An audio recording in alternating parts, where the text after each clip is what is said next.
Okay, it's 1:30, so please, everyone, take a seat. We're going to be starting. So welcome to the Netslicing BOF.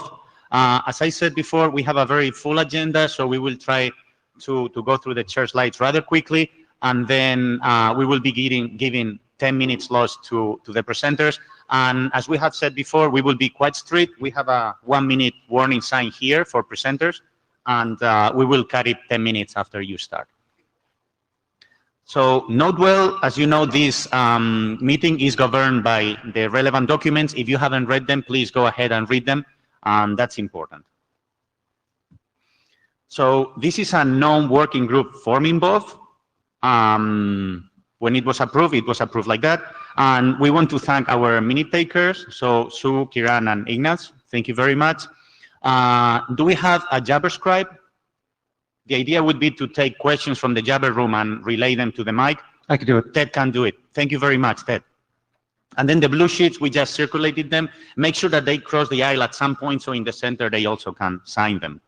And when you speak, please state your name clearly and slowly at the mic. You have there the agenda. We will be showing it later, but you can check it there. We uploaded all the materials to the IETF meeting materials site. You can download the presentations there if you want to watch them in your laptop. And we will have an Etherpad for note takers, so you can go there and check the notes being taken. The Jabber room is Netslicing. Please note that it's not Netslices. We were having the problem with the spelling, netslicing@jabber.itf.org.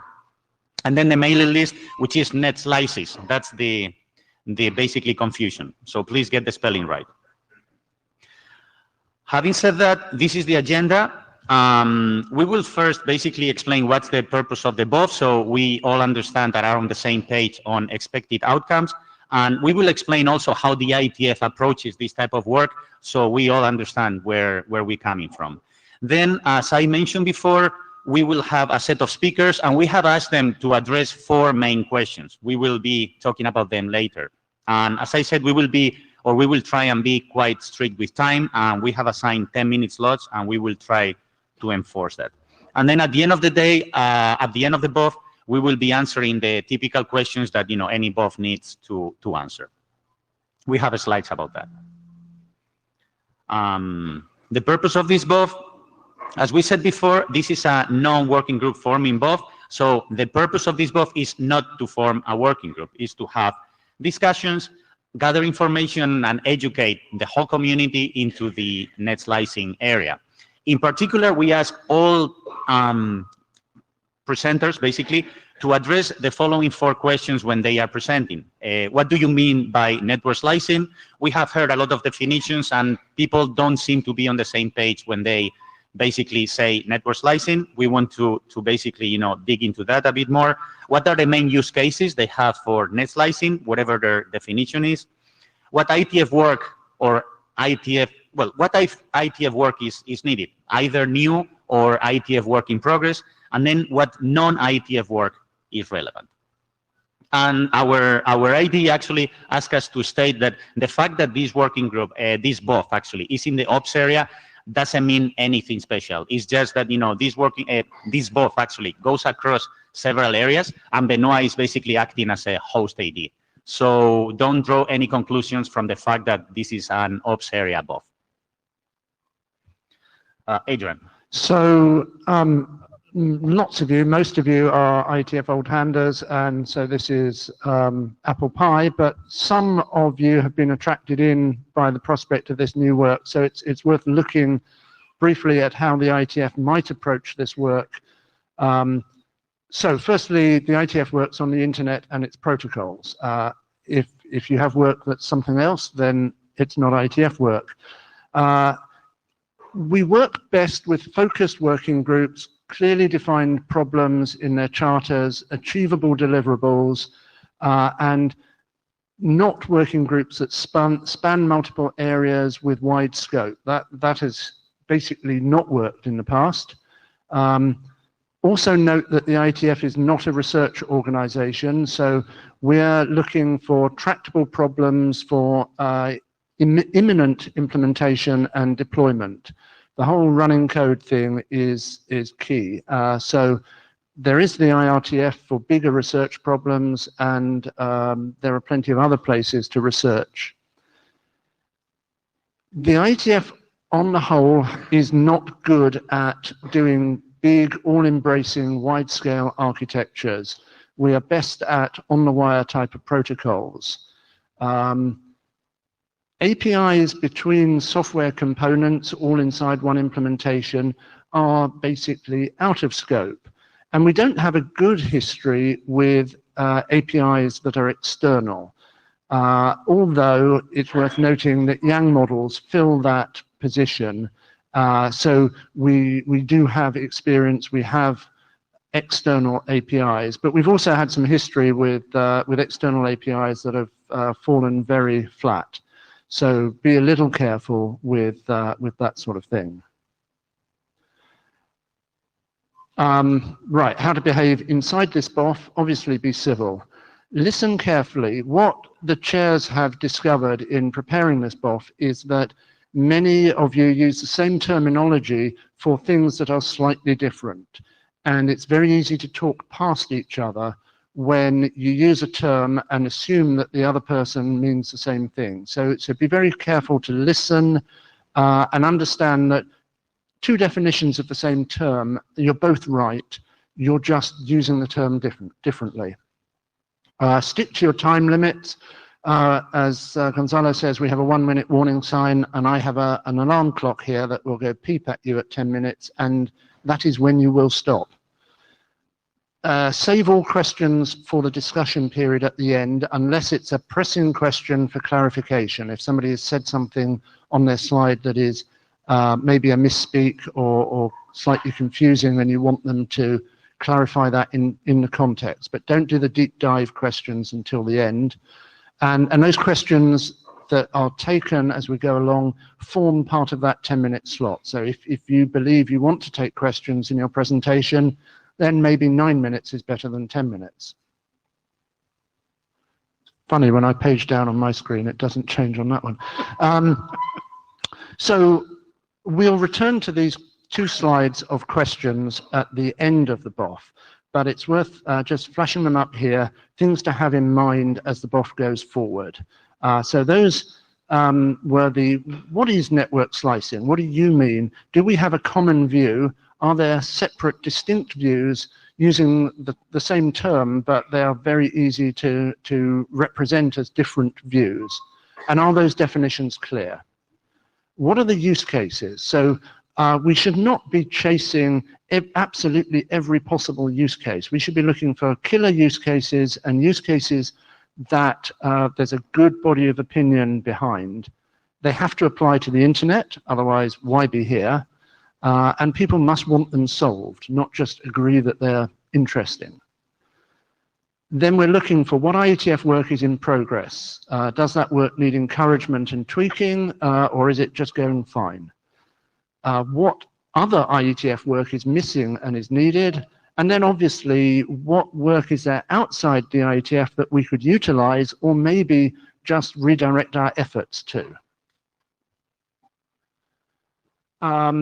And then the other set of questions are more formal, and BOF enthusiasts will have read RFC 5434. That's largely targeted at working group forming BOFs, but we can reinterpret those questions for this BOF and come to, is there a problem that needs to be solved, and is the IETF the right place to solve it? Is there a critical mass of participants willing to work on the problem? And work on the problem doesn't just mean willing to put your hand up or hum in a BOF. It means willing to write drafts, review drafts, actively participate. Is the scope of the problem well defined and understood? So do people really understand what could be worked on and what might be out of scope? And if we were to list deliverables, could we be clear what they are? And then lastly, would there be a reasonable chance of success if we tackled these deliverables? And then does an AD want to say anything? Yeah. The AD says we've covered everything. So we will move on to our first presentation. Perfect. So the first presentation, Georg, please. So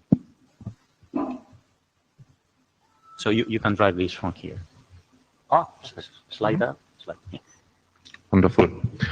Thank you very much. My name is Georg Maya. I'm with 3GPP, and I'm the 3GPP CT chairman. And I will present, but after the last Netslicing meeting, we had a lot of discussions. Many things were ongoing during the last 3-4 months.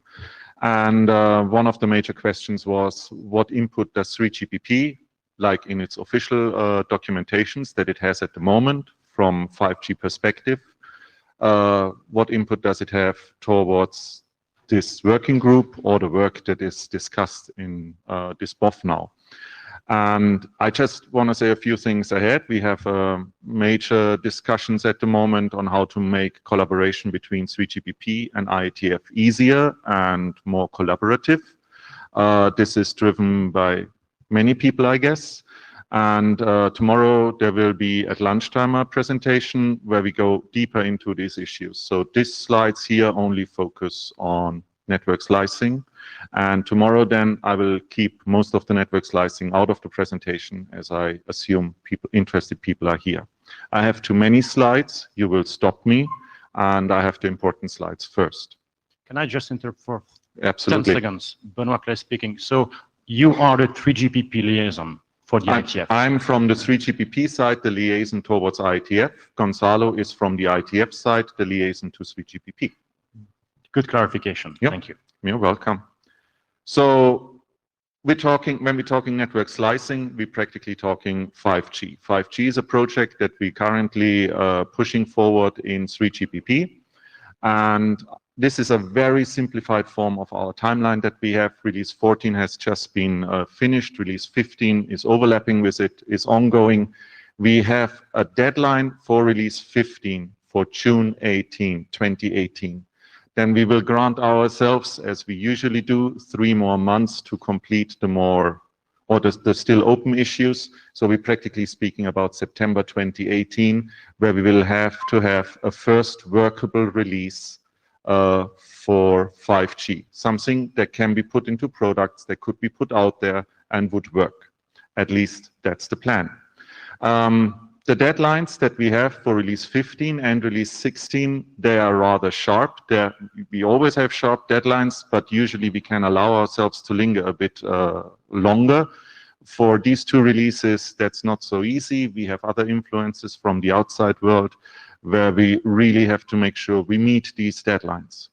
So I guess one of my major messages that I want to convey to you today and tomorrow is, if IETF starts work on anything that is intended for these releases, then IETF should make sure that you meet these deadlines, right? So if you're saying you're working on something that is related to 5G slicing and you mean something that's meant for release 15, then you need to meet this deadline, else we have lingering drafts.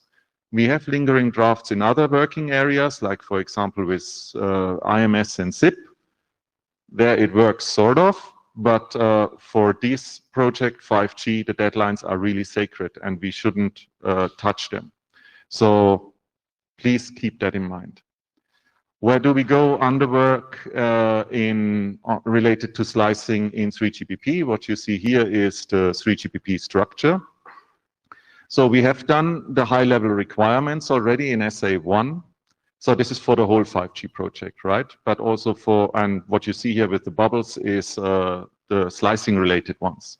The work is currently under quite good progress in the architecture group. There's a document, 23501. You will hear this again and again. You can read this. There's a lot about slicing in there.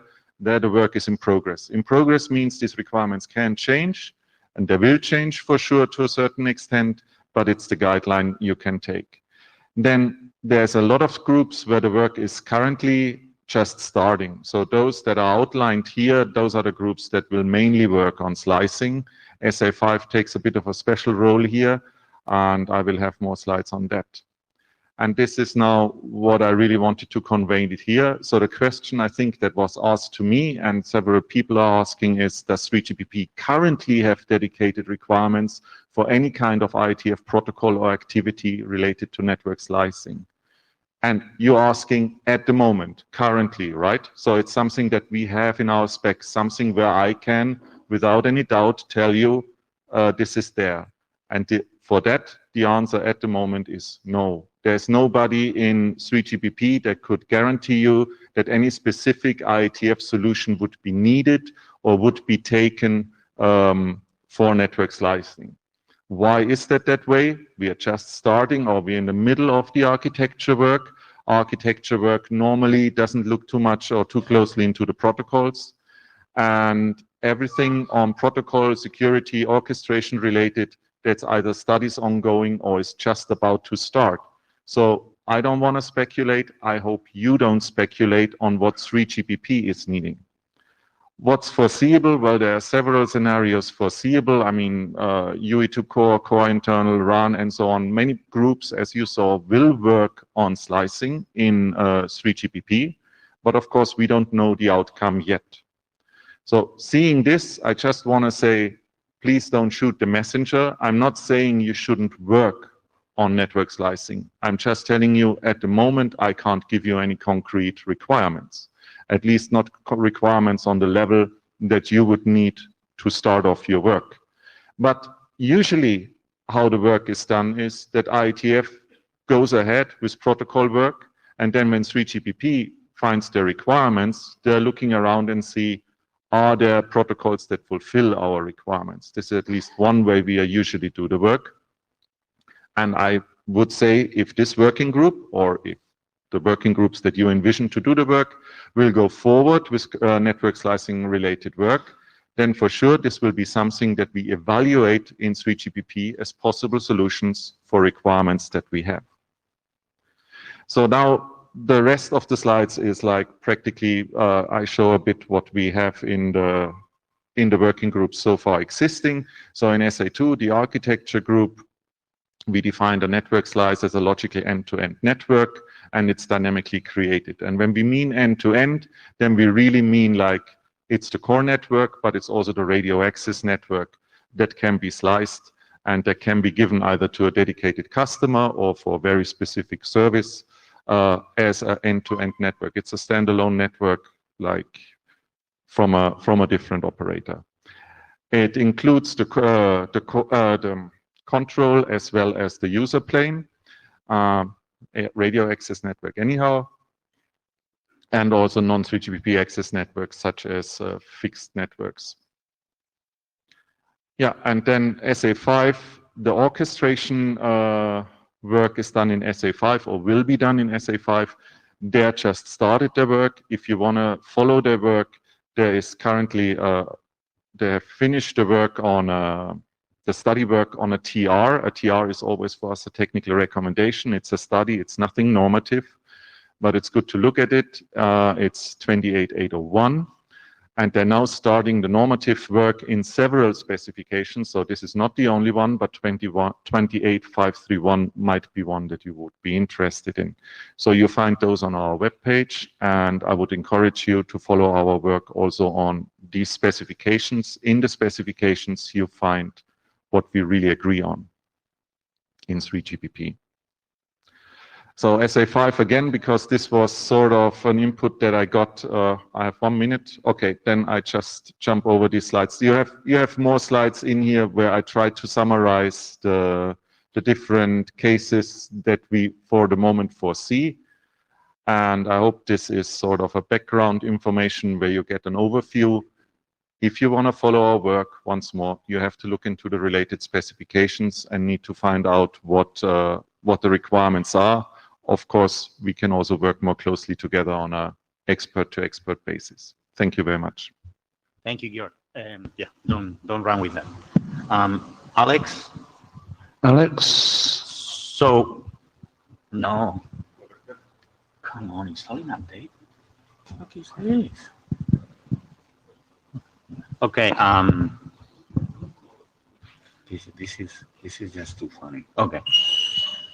So just very quickly, just 30 seconds. I was asked to clarify that tomorrow, the lunch slot where Georg will be presenting 5G work at the IETF, lunch will not be served. So if you go there, please grab something quickly and go there before that. Alex. Okay, thank you very much for coming to this both. I will have half or some part of the presentation from the both proponents' point of view, which worked very hard in the last 3 months to build up 5 separate but interrelated drafts. And I will attempt to answer some of the questions, not all of them, as addressed by the chairs. However, after me, there will be 2 other presentations covering the other parts of the both proponents. There are plenty of slides. However, I would like to use only 3 to convey the 3 key messages. After that, I will accept questions vis-a-vis of clarification, but also substance. Now, slicing is happening now in a big scale. All the operators, to my knowledge, all the manufacturers and all the key research, industrial or academic research establishment are working on it in prototype, software development, as well as open source and designs. So it's a time to understand that this is coming, and the main emphasis now should be, in my view, to bring together all these energies in order to ensure that there is no chaos. At least slices will be compatible, interoperable, and usable. That's the main message. That's the reason why I'm presenting a few elements related to slicing. And as an end, this proponents group decided that the one definition which could be useful to be realized is a container of network resources, of network functions. Some of them will virtualize in the next period in large numbers, service functions, but also management and capability exposure functions, which will make this container very much usable in a context of delivering all the resources and necessary functions for one, at least supporting one service well. The issue is not to go for creating an overlay which supports all the services similarly. And in that sense, this concept has a long history, but currently it's hot topics in industry, as I understand. All the standard groups, including 3GPP, are working on it or starting to work on it. There is a major gap in the wireline area vis-a-vis of different aspects, but I will emphasize what is important. And anyway, these are references which I believe that will help the activity. Now, there are some key characteristics which need to be expressly mentioned about this emerging networking, which is mainly service networking capability. It covers all the layers from 1 to N of the OSI. However, the emphasis is in the way in which they are built, created in a management area. This is where we believe that will add more value. And obviously it has to be done to include orchestration and many other functions, but it has to be dynamically created in such a way that will not interfere to each other. Obviously it has to have an operator and tenants, maybe multi-tenants per slice, but very importantly, this concurrent deployment of this isolated network have to have capability to support well at least one service. There is no point to do it otherwise. There will be services from non-IP type of service deployment to many other types of services deployed on the same shared infrastructure. The infrastructure might change, and we need to support all the needed isolation infrastructure. So for clearly, in our mind, there are a number of problems which as high priority should be able to be sorted out into an emerging working area in IETF.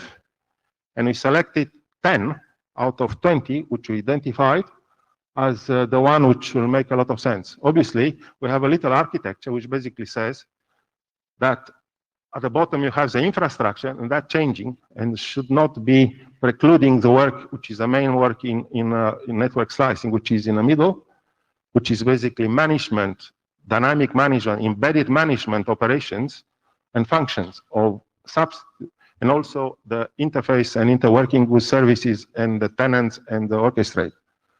The problems which we selected were done in such a way to ensure that we'll have interoperability at the highest level between slices in the future, even they are defined differently by different manufacturer or different operation in the operator's network, which will happen anyway. As such, the middle part of the things which you want to solve are the management functions related to life cycle management, monitoring and discovery this large number of service networks with autonomic capability, and critically with end-to-end orchestration. By the way, orchestration includes coordination of around 100 separate other functions which need to be put here in order to ensure that these things are done. And all of them could be developed through new protocols. However, there are other key important things related to how this will phase the services. Therefore, a slice-aware young model to allow that to happen, as well as operational slices to happen, it will be including composition and slices, is absolutely essential. Key to it is to ensure isolation at the bottom, but also at the top of this stack. And that's coming to one point. Although there are many definitions, they are more or less similar. What is needed to be standardized, in my view, a uniform slice template, which includes components, which will be then used similarly, rather than semantically disjunctive, and in such a way the slices produced in, let's say, in 3GPP in a radio part, sooner or later could be composed with slices in this area. Otherwise, there'll be a problem. But the other elements which are important, which are listed on the bottom. So this is my 3 important slides. I have many details. I could stop now if you have clarification questions. If not, I'll continue. I think it would be really helpful if you could clarify isolation, because I think people have different meanings of that. Yeah, we identify this issue as magnitude, and we know that there are some already isolation at the bottom, namely resource isolation in some of the technologies. These are clearly used, but we are talking about isolation of the network function as a control plane, bearing in mind that 2 slices may have and should have separately defined network function as a control plane, because they have to support different services well. And this isolation has to be further enhanced and defined. And also, we envisage that a slice will have its own management, including management functions internally, and as such, two separate slices in operation or deployed may need to have a separation of the network function in order to not to interfere to each other. And this is a target, if you want, and this is a bit of more clarification compared with it. But slices are, in practice, a management concept in addition to the bottom layer related to the infrastructure, which is not new. Actually, it's a very old concept. Even ITF works on this sort of thing. Any other clarification questions? Okay, there's 2 minutes, so use them as you. Okay, I'll go quickly to some details of these problems. They are defined in one of the drafts. One group of problems related to the fact that management becomes an essential means by which this will be achieved. That includes life cycle management of slicing in terms of creation, also when they are deployed as instances, then when they have to be switched off and they have to release the resources, the network functions, and others for other use dynamically. In such sense, this problem becomes an essential tools to do it, and protocols to achieve it are needed to ensure cohesion vis-a-vis how slices are created worldwide. Very importantly, as I mentioned before, in addition to lifecycle management, there are subject of control at different levels, as maybe 100 level of granularity of control functions which need to be covered, and they're exemplified in the diagram on one side. And the first diagram shows how this could be created, which is now very important. This has to be done with monitoring and discovery functions in mind autonomically. There will be many slices, and it have to be discovered in order to be used. Therefore, we need mechanisms and protocols to do that efficiently. That exemplified at the bottom of this diagram as one way to move forward. Very importantly, this slicing is mainly about supporting well at least one service. You will find out more about in the next presentation. But there is clearly a need to ensure that these service models which are related to slicing are related heavily with young models. For specific young model related to slicing, which includes many other things than a normal one, have to be adapted. Now, I will just end to say that the key across all these problems will be a uniform model of dealing with slicing, in particular the slice template and the management capability and exposure, which will make this concept not only a reality, but protocols which will be used. Thank you very much. These are the 25 people who I have to thank because they worked very hard in the last 23 months, not only to produce the slides, but also in a weekly discussion to tease out what is important and what is not important. Thank you very much. Thank you very much, Alex. And thanks for excellent timing. I had 45 seconds more. 45 seconds over. I Okay. apologize. No problem. Christina. Thank you very much. Christina is next, please.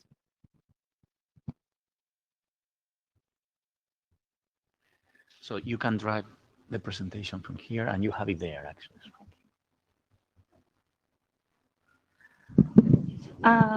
Good afternoon, Christina.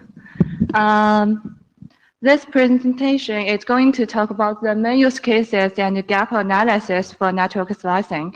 Here is our identified the network slice use cases. If we regard the network slice service, the network slicing can provide the network customization for some use case, such as the virtual custom premise equipment. From 3GPP perspective, the network slicing work in IETF can provide the resource assurance for some use cases such as the EMBB, URLC, MMTC, and MCS. And the network slicing also can support the implementation of new technologies such as the ICN. This is the use case of VCP autonomic OEM of a slice can make existing customization better isolated traffic engineering and flexible. For mission critical service, the network slicing can provide a dedicated physical medium, meanwhile provide the flexible control of subscriber management. That means the network slice can enhance the reliability, security, and flexibility. For the implement the new technology such as the ICN. ICN is a long IP paradigm-based technologies. The network slicing can enable the ICN work together with the traditional IP-based service and provide the proper resource isolation between them. Let's considering the whole procedure of the network slice. At first, the system need to expose the network resource, and based on the exposed network resources, the tenant can describe what kind of network slicing requirement we want. This requirement is always the end-to-end, so it will be negotiated and coordinated among different domains, and then to construct an isolated and performance-guaranteed network slice instance. And each instance also need to provide a certain of OAM for state monitoring or resource tracking. That means from the whole procedure, we can elicit 4 key requirements. They are slicing resource requirement description, cross-domain coordination, performance guarantee, and isolation, as well as the network slicing OEM. For the first requirement, as the network slicing domain controller, it should be able to describe the network resources it has, and meanwhile capture the requirement from the tenant, include the performance metrics, the protection requirement, isolation constraint, path restriction, and so on.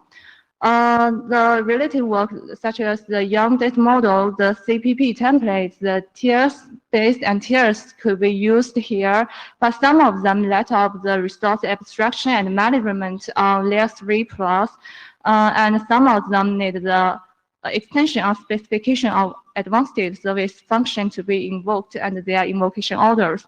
For the second requirement, the cross-domain coordination, different domain controller always need to coordinate with each other for the resource or configuration of some other information.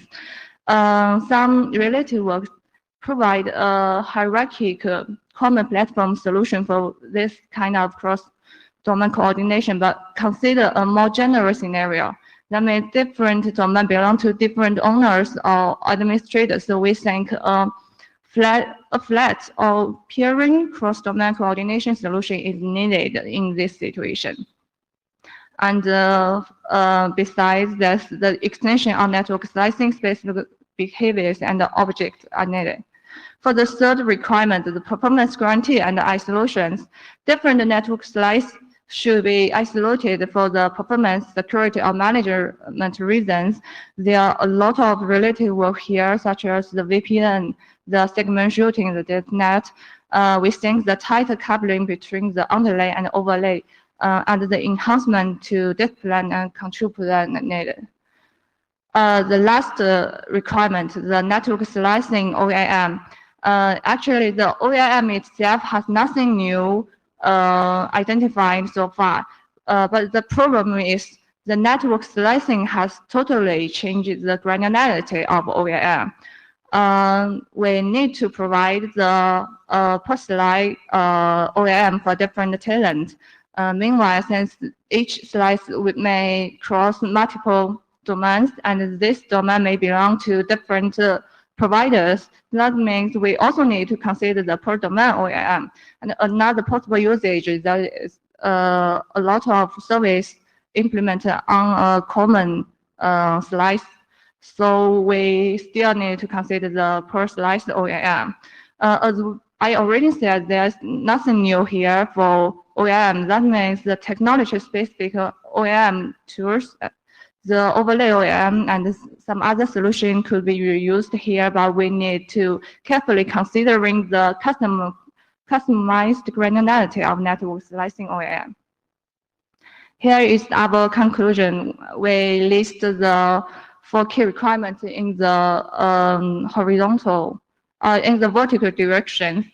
For the first requirement, the slicing resource and requirement description, we think a detailed network slicing specification, such as the performance metrics, protection, high availability guidelines are needed, and then accompanying young model need to be defined. For cross-domain coordination, a lot of protocols such as the BGP, GRASP could be reused here, but we need component data models for flat cross-domain coordination.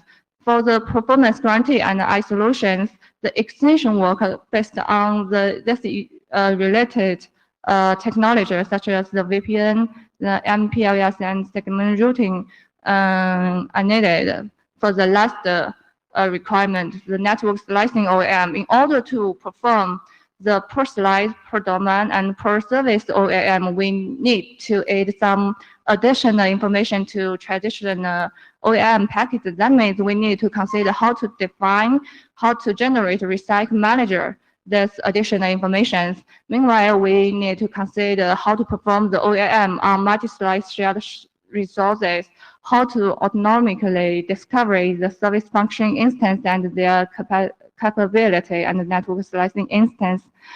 Besides of them, we need to design a new working flow for the network slicing OAM and redefine the repository to store the coordination, the corresponding information. So the conclusion here is we need a new home to resolve the red regions, and we need extension work for gray regions. Thank you. Thank you. Yeah. So you're wonderfully ahead of time. So I can ask, could you spend 30 seconds helping me understand the difference between soft resource requirement and hard resource requirement in slicing? Soft requirement, I think, and for I can give you an example. For the mission critical use case, it's a kind of hard requirement, a resource requirement. That means, you know, It's okay, we can follow up offline. Okay, Yeah. thank you.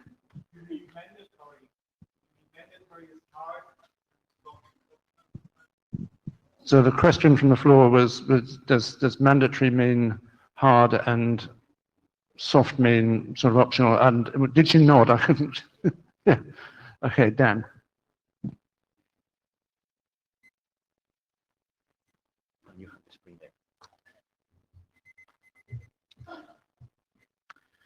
Hi, good afternoon. My name's Daniel King. So I'll be presenting the applicability of abstraction and control of traffic engineered networks to network slicing. And I will certainly attempt to keep within my assigned 10 minutes. So I talk about a collective of engineers who've been working on abstraction and control of traffic engineered networks now, essentially a framework that's derived from a set of requirements and a problem statement for solving traffic engineered problems. These are providing network virtualization, and network virtualization in some cases could be synonymous with network slicing. So when we started seeing sort of network slicing being discussed, and Alex mentioned that the cohort of engineers and academics have been working on network slicing now for at least 22 months, we thought it might be good to write an applicability document that kind of shows or demonstrates how ACTN might be used in order to solve some of the network slicing requirements. So what do we mean by network slicing? And these are sort of the ACTN protagonists. Network slicing is a transport network slice construct which provides an end-to-end logical network, often with compute functions and utilizing shared underlying physical or virtual network resources. This logical network is separated from other often concurrent logical networks, each with independent control and management, and each of which can be created or modified on demand. So essentially, these are our traffic engineered connectivity with function that may be compute or storage or content or network specific function that is bound to a set of reliability, performance, latency, and service capabilities. And we may also add a chain, sort of determinism, some kind of traffic steering or traffic flow in order to visit particular functions in a very specific order. How did we derive the overall requirements for network virtualization or network slicing?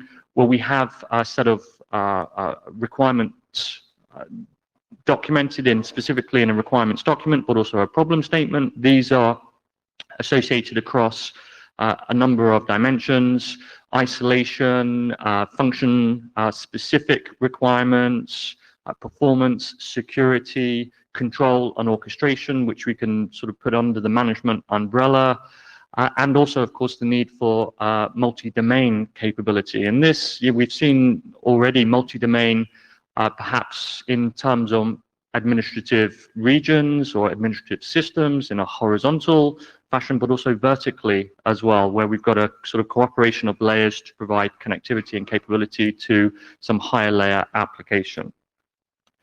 So in the ACTN framework, you would find this particular example on the right-hand side. Essentially, we've got our customer network controller, which is the consumer of the network slice. The network slice is provided by the multi-domain service controller, which is our supercontroller, our orchestrator. And the type of network slice is dependent on the type of service, the type of application that's actually running on top, so sort of the client layer. So it could be a fixed slice, which is not malleable. You know, there's no way to add or remove endpoints or modify or request additional bandwidth. Or we could go at the other end of the spectrum, provide some higher layer slice, which is adjustable, which can also be sort of controlled by some recursive functions. You could run a controller on top that can actually change addressing and even change topology and change the way that the flows are being managed on the slice that sits on top of some sort of server layer or underlay resource. At the bottom of this stack, we've got the physical network controller, and that could be for an optical network technology, it could be for some packet engineered technology, but in both cases, the commonality here is it's traffic engineered. So we were asked to talk about some of our use cases. Well, I've tried to highlight the use cases which are mobile specific, and these are documents that you can read, some of which have expired now, but were kind of used temporarily to help with the framework development. We had 2 documents specifically that talked about the mobile requirements, but as we've already seen, we can't talk about sort of hard or even soft 3GPP requirements because, as we've seen from the liaison and other previous discussions, there are no hard sort of specific requirements for network slicing per se. So these are generally the operators and their own environment, and maybe some of these requirements documented in these 2 mobile internet drafts might lead into additional requirements for network slicing. But of course, ACTN was not only developed for mobile environments. There's also a number of other use cases. These are addressed, or the problems, the scope of work are addressed in the other documents listed on the slide here. But things like sort of interdomain connectivity across multi sort of provider networks, inter data center connectivity, and multi-layer sort of client over server layer orchestration of resources. So what current work exists for ACTN? And this list actually is almost sort of filtered or shown in list of stability. So we've got requirements for abstraction control of TE networks. Clearly, we needed this document relatively stable before we started developing the framework document. So the requirements in the framework document are essentially documents that will move into last call, sort of, or are already in last call, have been sort of progressed through the IESG and towards RFC editors queue. So these are our most stable documents. Then we've got a number of other pieces of work. These are sort of ancillary. So we've got the abstraction methods internet draft. We've got our information model. There's a Yang model for the virtual network slice itself.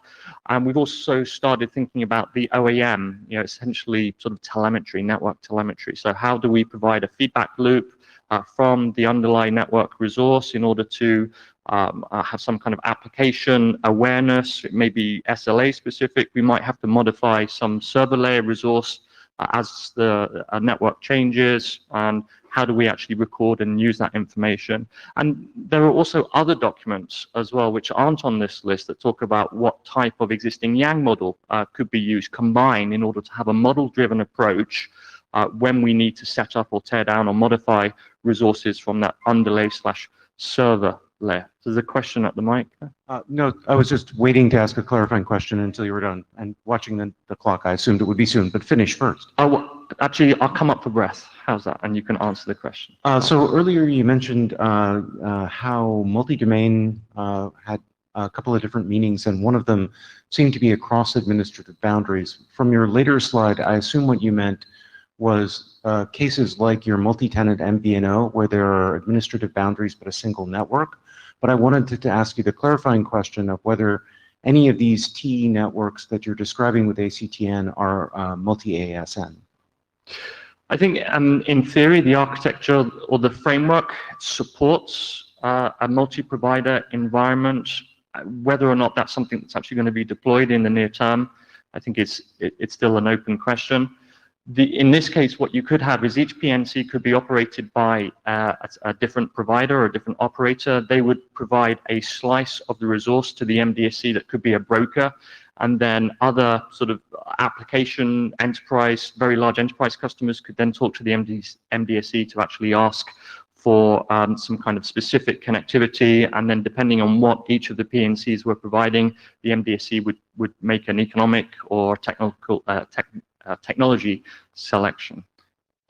In other cases of that type, do you anticipate somebody else would have a similar broker function that acted as an orchestrator above these to kind of create this super operation? Yes, we could have sort of a parent MDSC. So although there's only sort of 3 layers, there's no reason why you couldn't sort of have a recursive mate to have a hierarchical Thank you for the clarification. architecture as well. Yeah. Cool. Okay. I think I'm almost there actually. So what are the other pieces of work that the ACTN sort of team are working on and the various participants? And I should highlight that the ACTN effort is happening in the TEAS working group with specific ancillary work occurring in the relevant or subsequent working groups. So Yang models, very important, secure slicing and isolation of resources. How do you ensure that your network traffic is secure? Sort of partitioning is kind of an open issue, and there are a variety of technologies that we could use in order to do that. Policy, who is allowed to request the slice? Well, that's kind of been out of scope. That's CNC to MDSC, but that's something that we need to start thinking about. Whether or not we need some imperative language to decide the type of slice or when to kind of switch in the event of some kind of failure. There's a working group in the IETF called SUPER, so there could be some policy language there that we can apply. And then the final point that I should quickly make is, since we've seen the discussion on network slices and this sort of growing interest in providing and managing network slices, clearly there's a need for requesting compute and storage, maybe content or function specific, when you're making the topology or the connectivity request. So in the context of ACTN, we feel that the framework and the subsequent architecture support that. We would need to write additional Yang models to sort of specify the type or size of the compute or function that you also required. Thank you very much, Dan. Yeah, thanks. Yari, you're next. You can drive it from here. All right. My name is Yari. I was asked to talk about how slicing and IoT relate to each other. And just very briefly go through some use cases first. So talk about critical services, the police or a power station. The one defining feature here is that you'll have to give them resources if you have them. Those services are so important. There's also a bunch of services or use cases where you have some real-time requirements, latency requirements. For instance, in a factory, it's like in a local area. And then here in the middle, the control of remote equipment that probably have some latency requirements, but they are across one environment. Traffic systems probably have components of these previous cases to some extent combined. And then one final example here is the mass deployment of sensors, which both implies scaling to very large numbers of devices, millions or even billions. And then possibly also being able to, again, prioritize, but maybe this time, say, agricultural sensors, you might not need to have them like on this millisecond. It's okay to get them in a few minutes time, for instance. And as I was thinking about this, what can we do from a network, access network perspective to help some of these distinct use cases? And 4 things came up: separation, additional control, scaling, and then flexibility. I'll talk briefly about each of them. So separation is, first of all, could be like traffic isolation between different domains or traffic flows or users. But it could also be resource guarantees, like for the power plant or whatever, that you are given at least 50% of our resources, whatever we have. There's some control issues also. There's some desire to have some effect on how things are done in the network. For instance, for the low latency cases, one good example of that, I think, is the fact that if you have a mobility endpoint, you have a mobility service provided by the network, then you might, low latency factory case, for instance, you might want to have that in, near the factory as opposed to halfway around the globe or in the other side of the country. You also might have some DetNet style reservations for particular traffic flows. Scaling up or down, I have one example here. Up is kind of simple to understand, but down, that's also needed. For instance, there's lots of people who want to run, say, 5G or other types of networks within their warehouses or factories, and then it's important that you can actually bring it down in terms of practical ability and then commercial ability also to run inside a factory, or at least the key parts. And then finally, flexibility. You need to be able to tailor services to a situation. Again, use mobility as an example. Maybe you have some fixed nodes that actually don't need mobility. So maybe you can just dispense that for the purpose of those particular nodes, or more generally allow evolution and choice. You turn features on or off. You can run different type of software. You can run different type of networking technology. To some extent, at least. I mean, hopefully the interface to the devices is fixed, but what you actually do in the network might change radically as people innovate. So the other thing I was asked to define network slicing. I thought that there's multiple different ways of doing that, and people have all been doing this in this session. But I want to start from a slightly different angle. Like, what would be the possible minimal definition of the least thing that we absolutely have to have in the definition, or we have to provide? And I came up with this. So network slicing is network management, and it's not like QoS signaling between application components, but it's a management task pertaining to the treating of different traffic categories in separate virtual networks with independent resource technology and topology choices. And of course, I mean, there's some dependencies between different virtual instances and reality, of course. Like, you can't provision a link that doesn't exist. At least, I mean, you can go around, of course, but you can't provide direct links, for instance, when they don't exist, or low latency links when they don't exist. But that's basically a very simple definition of this. So having defined like the requirement, or having looked at the requirements and having given you a definition, I had some final observations to make. So I guess the question in people's mind is, what is needed? I'll just point out that not everything necessarily needs a protocol. I mean, there's different things here in this space, and much is doable with the existing tools, network virtualization, management tools, SDN, service chaining, ACT, and as we just saw. The question is, are there missing ones? And at least to me, I'm like keeping an open mind. It's not immediately obvious to me that yes, I absolutely need that thing. But certainly there are some things that we can do, and there's always need to do more. If you think about something like orchestration, I'm sure we'll be working on that 20 years from now and still improving. So clearly there's more work to be done. But there's also a question of like, how much do you want to do? We heard from George that like the timelines for this 5G work, for instance, are quite tight. So, you know, how much do you want to do before that? And you know, is there a chance perhaps that we might consider rather, you know, instead of a complete revolution, make an incremental change where you keep adding new things later also? That might make sense. And the other thing that I want to just mention or point to here is that there are some technical issues that one wants to consider. I don't have time to go through much of that right now. Jeff Tantura and myself wrote this draft on low latency services or applications, and some architectural considerations on those. And then there's a couple of points to make there, like, you know, be careful with your assumptions of, you know, this is only in a silo. Well, it turns out that, you know, in many cases you need to communicate within the silo, but also you need to get, you know, the software updates from over there and over the internet and so on. So it's not that simple. And also, there's a lot of talk about various kinds of QoS sounding mechanisms, and let's be realistic. There's a lot of history in trying to deploy similar kinds of designs in the past. There's a very nice article by Casey Claffey and Dave Clark pointed to from our draft, if you want to search for that, about the historical difficulties in deploying QoS, and those relate to not just technical things, but actually more business things. So with that, I think I'm done unless someone has clarifying questions. Okay, thank you, Jari. Thanks a lot. Stuart, you're next. Has anybody not signed the blue sheets? Oh, that's quite a few. Okay, so you're gonna get a pink sheet. This doesn't mean that this is the IRTF, it's just we ran out of blue sheets, okay?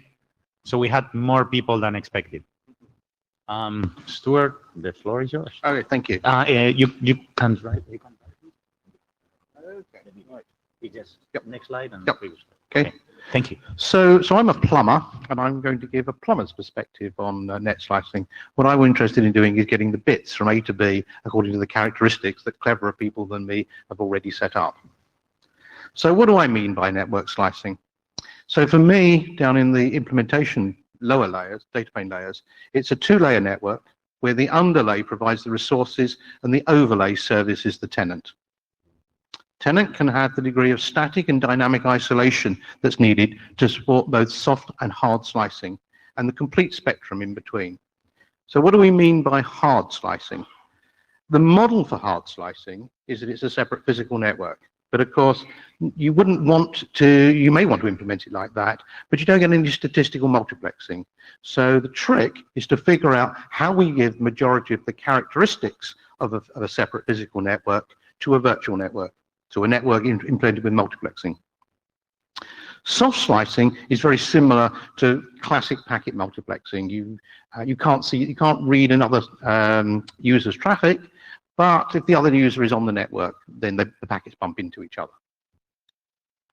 The underlay, however, has to provide compute and storage resources in addition to connectivity. So what we'll be building is networks that have service function chain type resources as an integral function in the data plane, but also we want to be able to build a control plane using virtual resources if that is what's needed by the customer. So the overlay is specific to the to its demands on. The overlay has to be specific about its demands on the underlay, and we will need much tighter coupling between the underlay and the overlay than we normally have. So think of super RSVP, for example, or a segment routing approach that we'll be talking about more later. The underlay provides the tenant with a rich instruction set to specify the actions to be performed on the packets. That is to say, instead of just sending a packet somewhere, we will have to be rather more precise about what actions happen on it, both in the traditional service function chain model, but maybe in more specific terms as well. So what are the main use cases? And I'm only interested, again, focusing on the infrastructure. We want to be able to construct bespoke networks. We want tenants or applications to get the type of connectivity and the compute topology that they need to address their needs. We need to be able to construct assured networks. So critical applications would normally need a private standalone network. For example, emergency service networks and power distribution control happen on bespoke private networks specifically deployed for that at the moment. What we want to do is to bring the scaling of that we have in internet type technologies to those applications with the guarantees that we get with private networks. Deterministic applications that require something to happen now immediately because of some event. Deterministic applications, perhaps also in terms of visual type applications or consumer interactive applications that demand much better service than you get in the best effort internet style approach. And then there's regulated applications where you are required by law to provide some isolation characteristic. So what do we need to do is to transport, we also need to consider transporting new network types. So I'll put some pointers into this later on, but in the 5G space, people have been talking about possible replacements for IP, for example. People have been thinking of ICN as a possible replacement. What we really need to do is to build a transport system that can just take those in their stride. My bet is that IP will be the winner, but don't have the fight, because if you have the fight, you spend a lot of energy, everyone slows down and things don't get deployed. So provide a service that can cope with alien networks as well.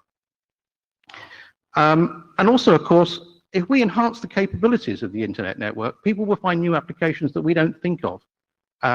So I regard this as being a way of moving on the capability of the protocols we deal with in order to provide a service that can support new applications.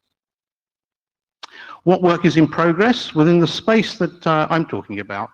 Segment routing, service function chaining, deterministic networking, and ACN in Ts are critical pieces of protocol work that we are doing that can act as a tool base for us to develop things going forward. So what new activities? Well, I think we will need to enhance segment routing. We will have to give it more instructions, more capabilities to address different objects in the network and cause different things to happen with those objects. We need finer grained path specification than we're currently doing. At the moment, we can basically get things down to an object like a node, but maybe we need to go to a queue. We were going to have to integrate segment routing and service function chaining in a tighter way than we currently are. We're going to have to be able to carry such services over IP, and it would be nice if we could design one model and not have two ways of carrying it. And we also need strategies to reduce the impact of head-of-line blocking, because if you are worrying about determinism, you don't want to bump into another packet. So we think that these new activities will allow us to build an enhanced VPN, which we've been calling in the project team VPN Plus, and I'm going to be talking a lot more about that on Friday. What non-IETF work is relevant to our deliberations here? Well, flexible Ethernet is one. That's a system for applying a hop-by-hop TDM infrastructure to Ethernet, and that is certainly a candidate for the underlay for network slicing, but that doesn't have the properties that I was talking about earlier on, where I get the statistical multiplexing. But if you want to build something at the extreme end of hard slicing, that is a good platform. ETSI have got this project called NGP, Next Generation Protocol, and it's an attempt at redefining both the network layer and the transport layer. I'm not sure if it will find traction, but if it does, then we should be in a position to carry it. And since one of their concerns is that TCP gives a problem, one of the properties of network slicing would be you could stop transport types that would interfere from bumping into each other. Information-centric networking was hyped as the way that 5G would work. It's really a type of CDN stroke search engine built right into the network layer. It's being done by the research community. It may or may not see the light of day, but a network slicing would be a way of implementing this on an existing fabric that would do many other things as well. And indeed, given that two, what I'm calling alien network layers have been put forward, slightly new ones will come forward. And so what we should do is to build a bearer service that uses IP to get the world up, uses IP to manage the world, uses IP or MPLS to carry things around, but can carry these new types. So we're building a sandbox. Relevant drafts. Really, this is just some background reading. The one that I particularly want to point you to is the first one, Enhanced VPN, and that will be presented in more detail, and we will have some discussion around the subject on Friday in the RTGWG working group. That's it. Thank you. Thank you, Stuart. Thanks a lot. Stuart, can you answer or try to answer the question I had before about isolation? What you mean by isolation? So in a hard isolated or a hard sliced system, I think it's such that if I'm running an application over one network, I can't tell that the other network exists. So we have static isolation, in my mind, is what regular VPNs are about, but dynamic isolation is closer to what deterministic networking is providing. That is to say, when I want to send a packet, I'm not waiting on anything else. I've got the resources I need, even though I'm sharing them. I've got the resources that I want now, and so I take no delays. And so if compute is running one of my sort of compute servers, again, I'm not waiting for it. I'm expecting it when I want it. János Farkas Eriksson. Just an add-on to the ongoing work in other groups, the IEEE 802.1 time-sensitive networking features may allow you to have achieved TDM type of behavior in your network, and for the rest of the traffic you can get statistical multiplexing. Right, and I'd like to add those enhanced sort of guarantees into the wide area. I believe that is the piece, one of the pieces of work that the IETF can uniquely add. Deterministic networking is the start of a platform, but I don't think deterministic network is really delving into what we might do in the underlying network itself, or what we might ask it to do for us in order to do better. At the moment, it's set up around kind of a best effort approach. I mean, you're using multiple paths and various other tricks, but wouldn't it be cool if you could ask for more from the network itself? Okay. Thank you, Stuart. Hanu, you are next. Yeah, thanks.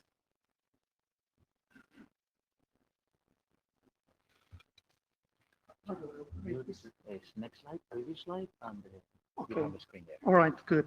All right, I'm Hannu Flink. Now I'm approaching this slicing area from management and orchestration part, especially motivated to work about what's taking place in 3GPP, SA5, and ETSI. So that gives the background to the presentation. How this relates to the gap analysis that Christian presented a couple of tens of minutes ago. The presentation and the related draft relates to this cross-domain coordination, point number 2, and then mostly where we set requirements and expectations is in network slicing OEM side. Because of multi-tenancy and multi-domain aspects, there needs to be something new there for filtering various types of KPIs.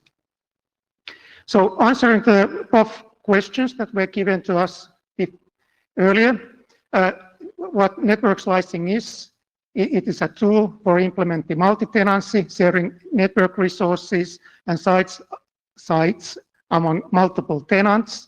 It is a tool for creating dedicated networks for vertical markets, for very special type of networks, like what Jari Arko was mentioning, these IoT networks. They don't need necessarily everything what's there in the IP network side. And finally, it is a tool for service optimization for the operator to construct an efficient network for its own purposes and running his or her business.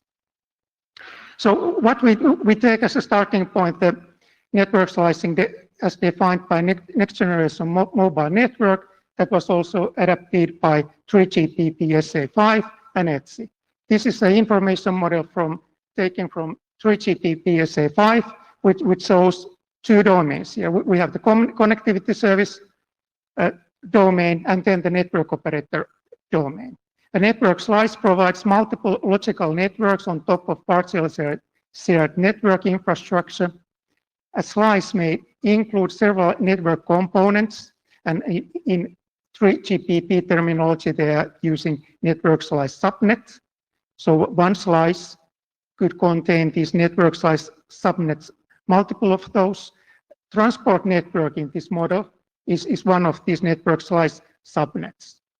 And then below that, we associate to this grouping of network slice subnets, network functions. And as an example, of course, stemming from 3GPP, there are these core network functions and access network functions. But you can imagine other type of functions there as well, also traffic engineering functions. A slice may be deployed or operated by a slice provider, meaning the network operator itself, or the tenant who requested. That depends on the relationship and the contract that has been made. Regarding the multi-domain aspects of slicing, there are 2 layers that are crossing across multiple domains. One is the service instance layer, and then the network slicing layer. And these definitions are taken from next generation mobile networks. The service instance layer is in the scope of TM Forum, which has been defined shared information and data models for that purpose. And it is also providing customer-facing services and APIs, as well as resource-facing services, service APIs and interfaces.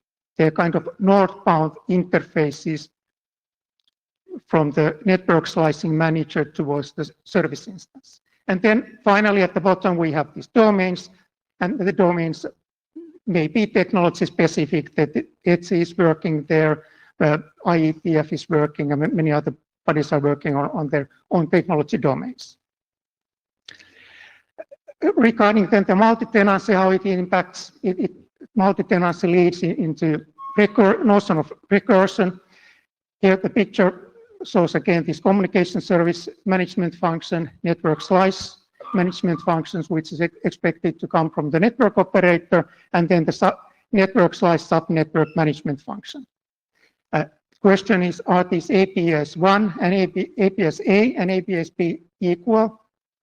And if they are equal, then there is a natural recursion where we can put on top of communication service management and other layer.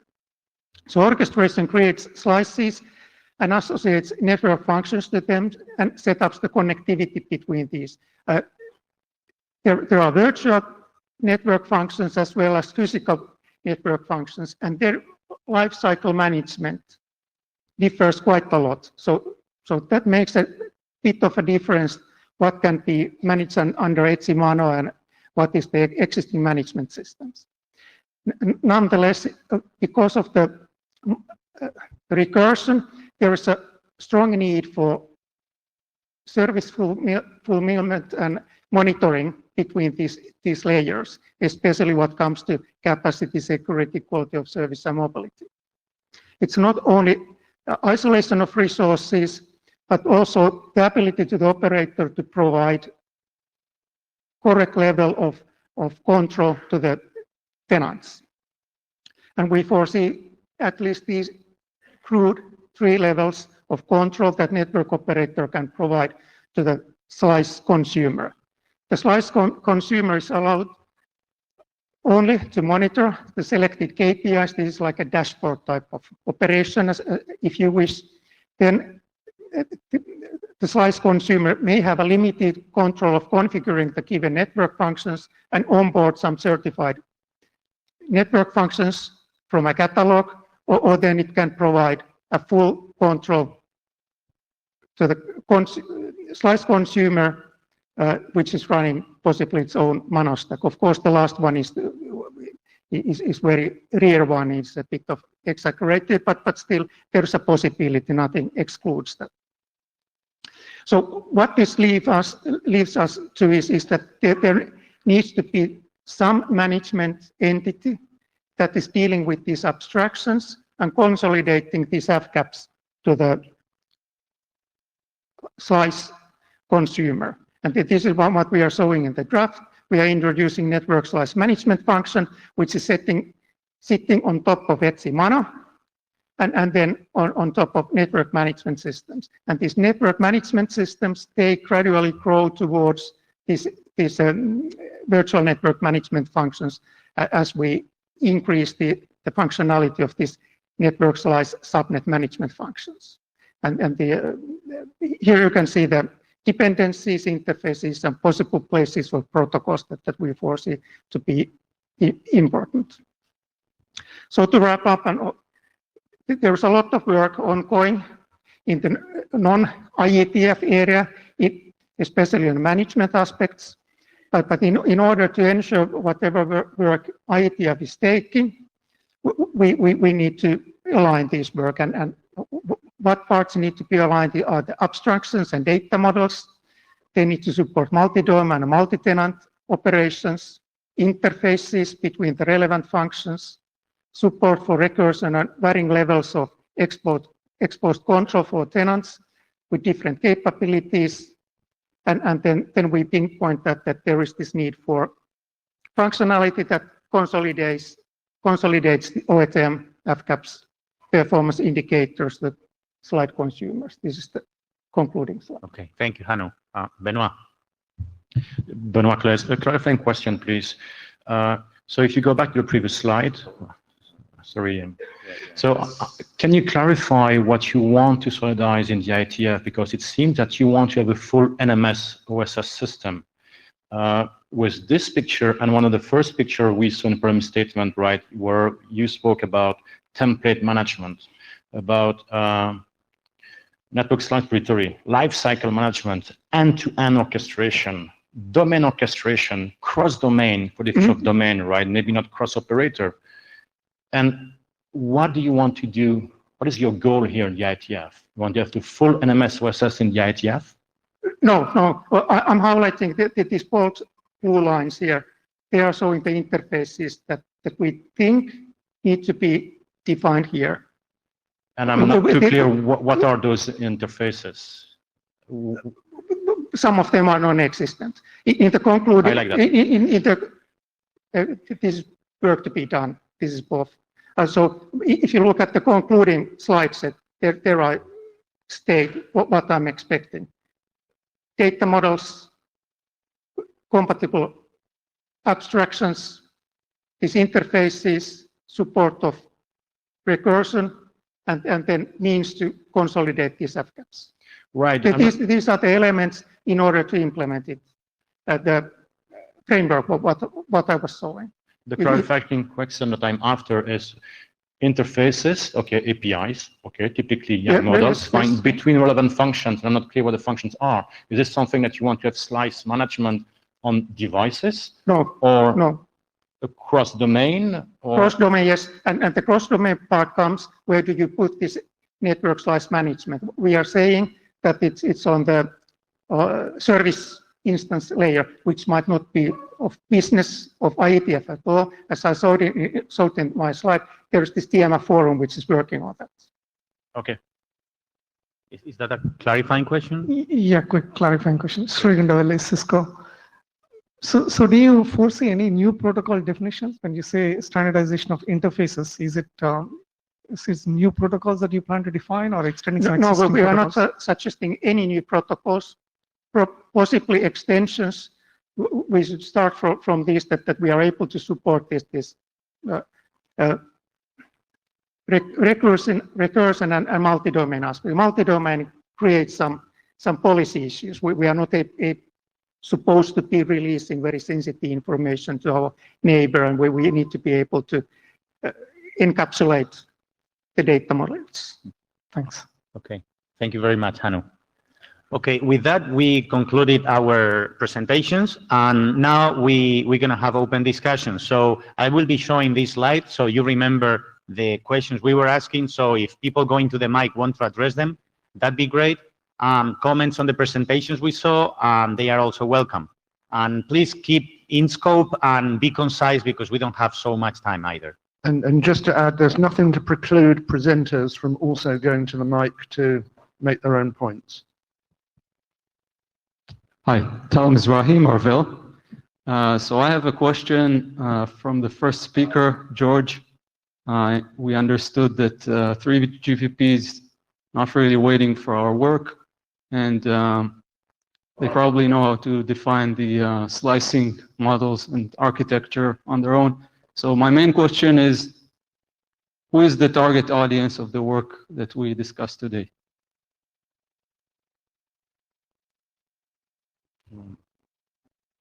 Yeah, Georg, go ahead. Maybe I can quickly respond to that. So I'm not sure when you say the target, whether you should, like, say, define the target. My understanding from IETF so far is that you have enough self-esteem usually to start to work on your own. And then, of course, you got a lot of presentations now, what other groups are working on, what holes need to be filled maybe. So I think if you keep these things under your radar, most likely your solutions will be chosen later on when architectures are defined in more detail. I can't promise you that these solutions will be taken at one point, but at least if they are there, they need to be taken into consideration, and we have evaluation processes where we do such things. Thanks. Hey, Norm Finn, Huawei. There's a scale question that can really affect the amount of work that we need to do, which is, are we talking about a router or a link serving 10 customers or 1,000 customers or 1 million customers? Yeah, so I'm not empowered to answer that, but let's just do a question to the room.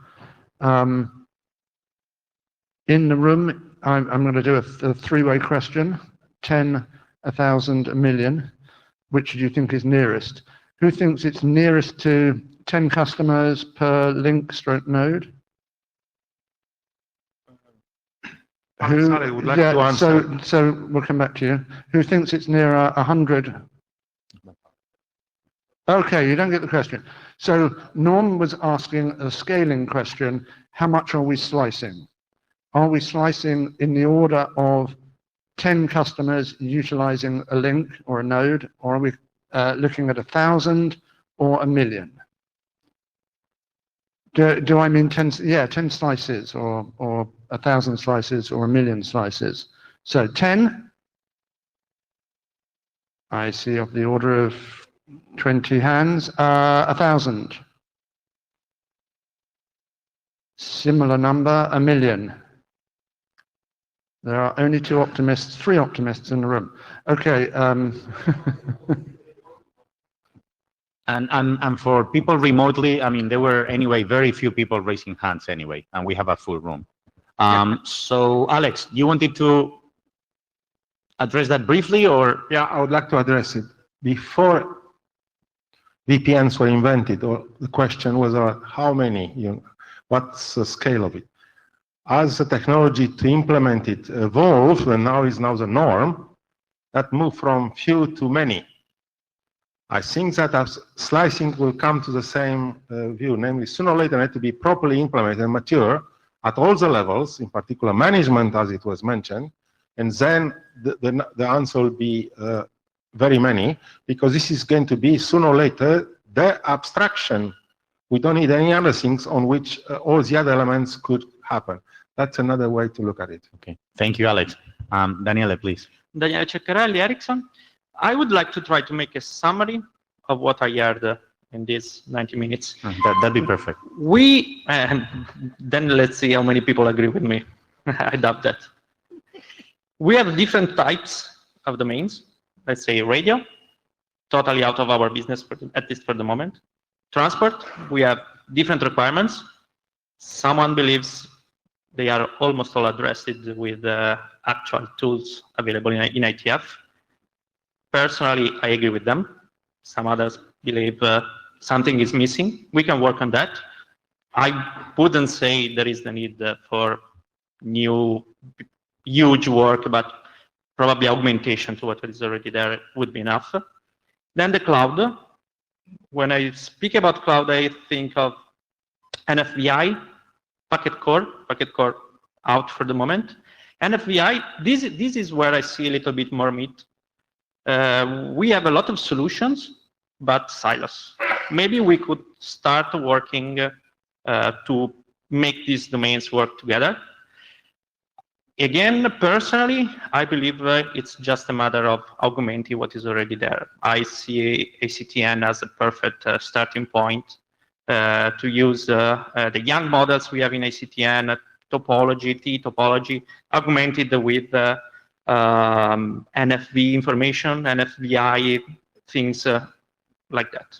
This is my view and my summary of. Okay, thank you, Daniele.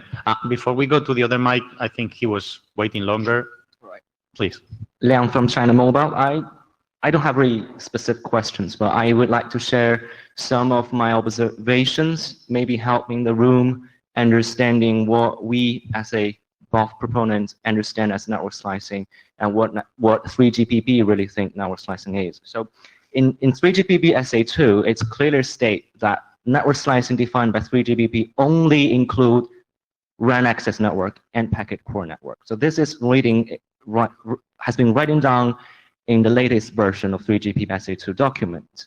And also in SA5, there are actually requirements in a specific section that saying the network slicing management system defined by 3GPP SA5, there are 2 options. One is should relay or should advertise the link requirements to the transport network system, management system, to actually ask the transport network system to decide which transport topology or technology should be used for the linkage between the RAN and core network.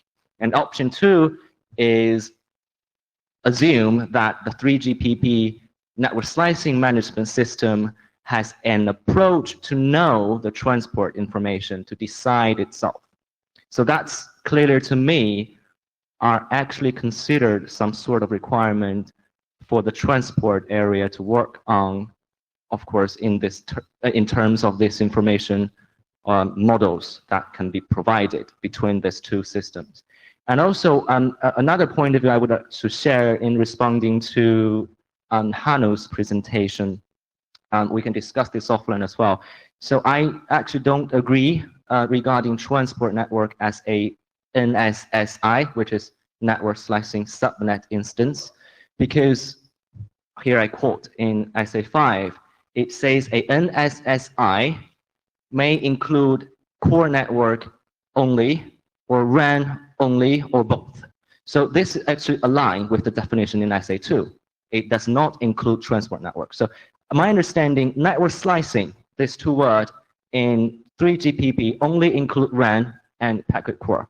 And IETF network slicing, although using the same exactly words, mostly mean transport. So there are no directly overlap between these two definition of network slicing.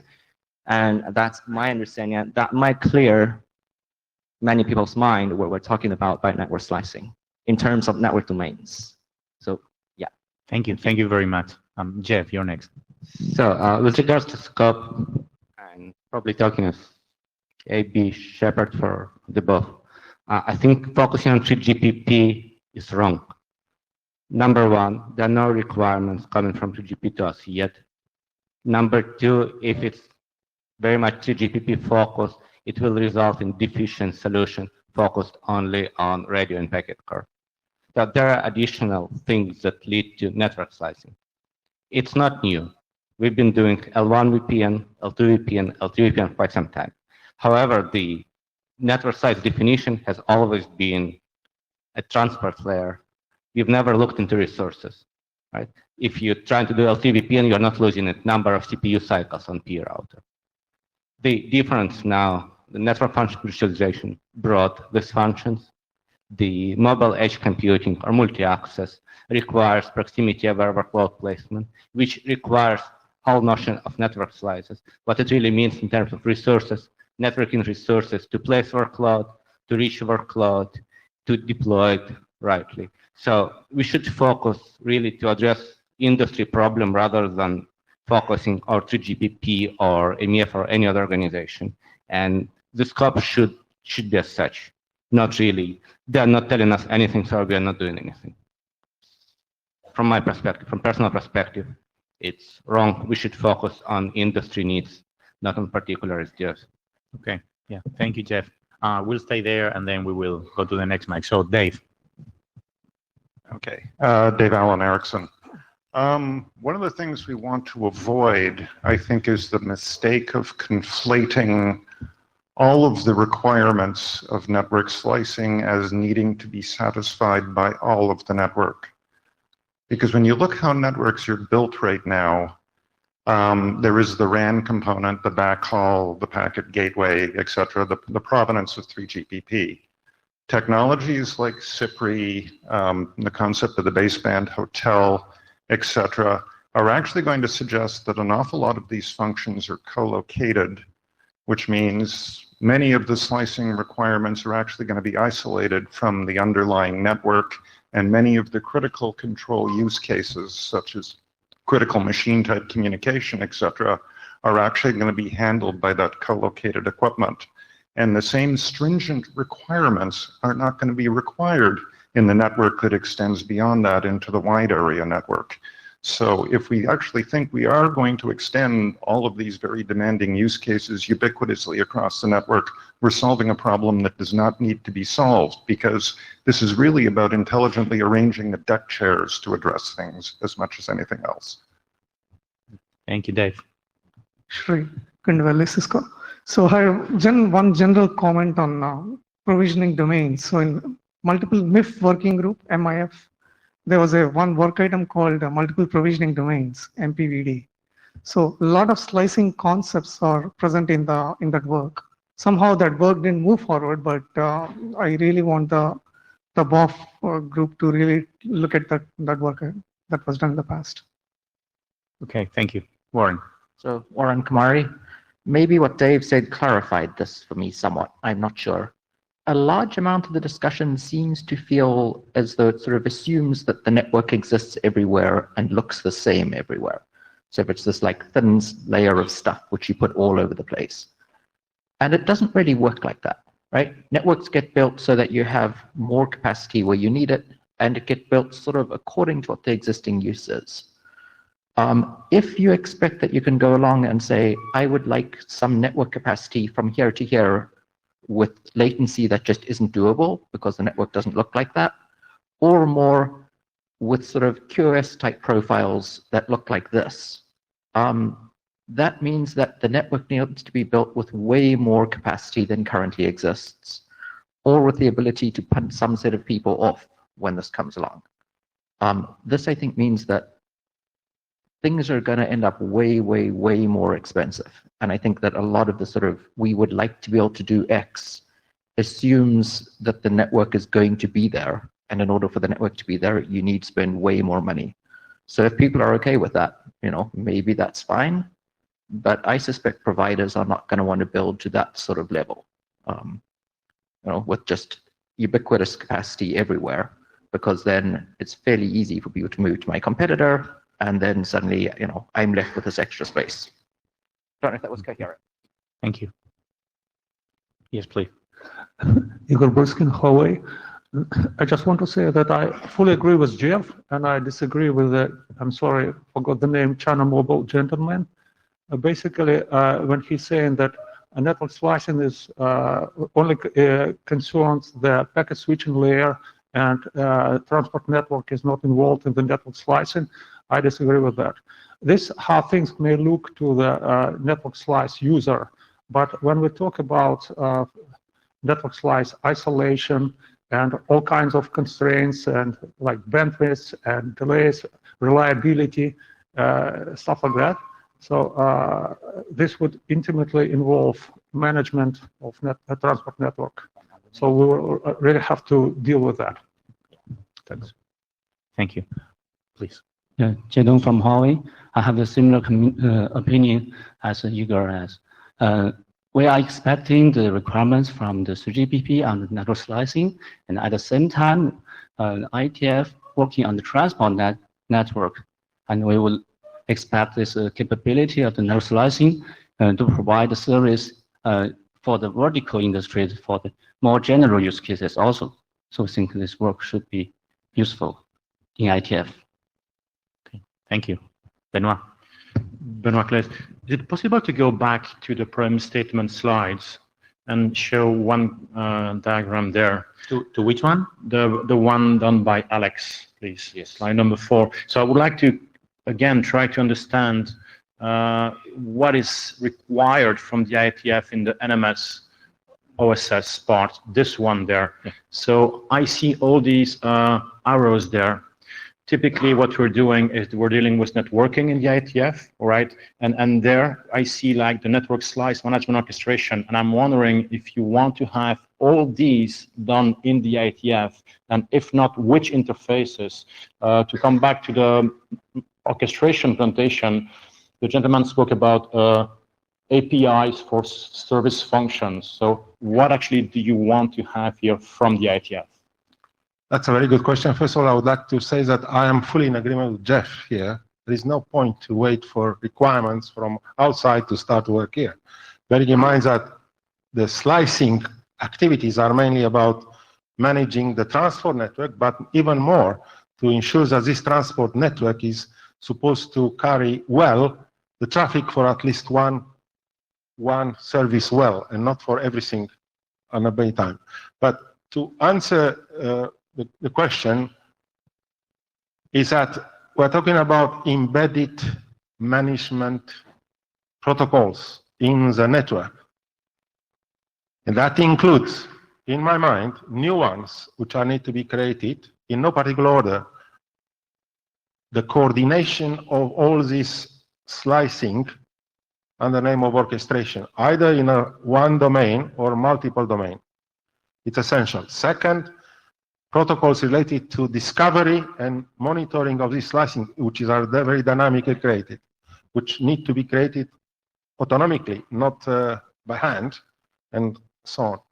Also, new protocols are needed for the creation of the resources, the network functions, and other elements, service function, the management, to create a slice and then instantiate it, which means that traffic then had to be directed to that slice when it's instantiated.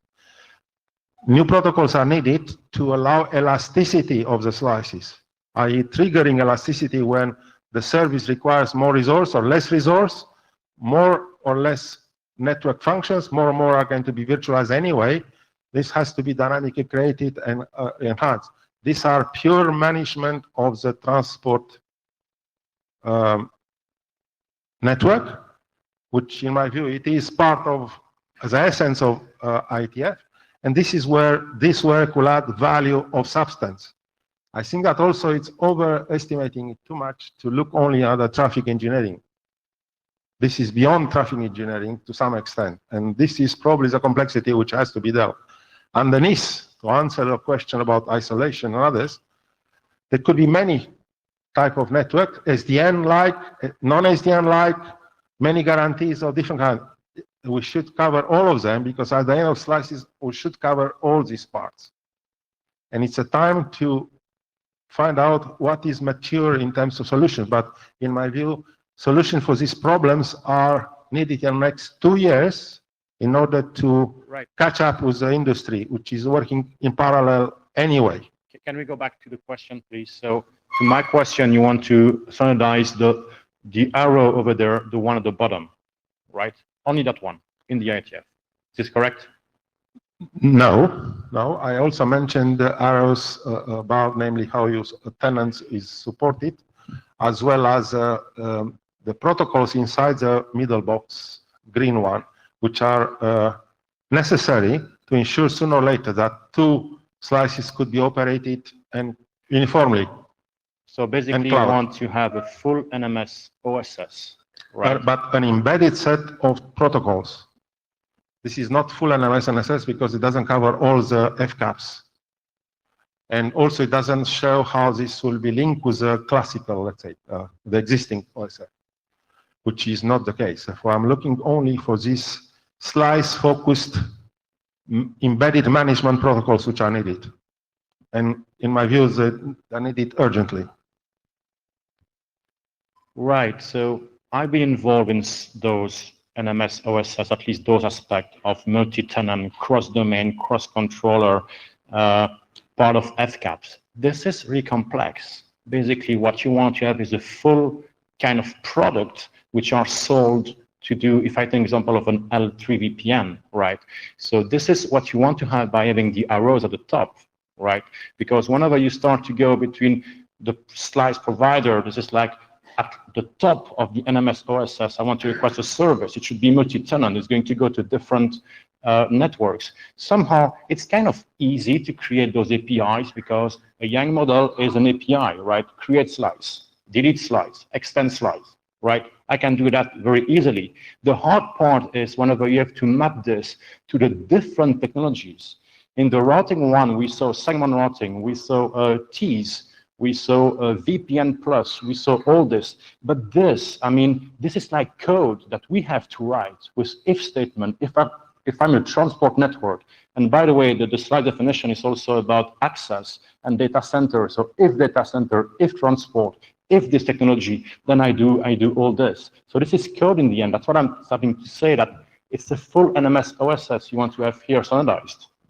It's not quite. I think that the number of items which could be standardized in order to allow interoperability and operation on slicing uniformly are much smaller than a big OSS.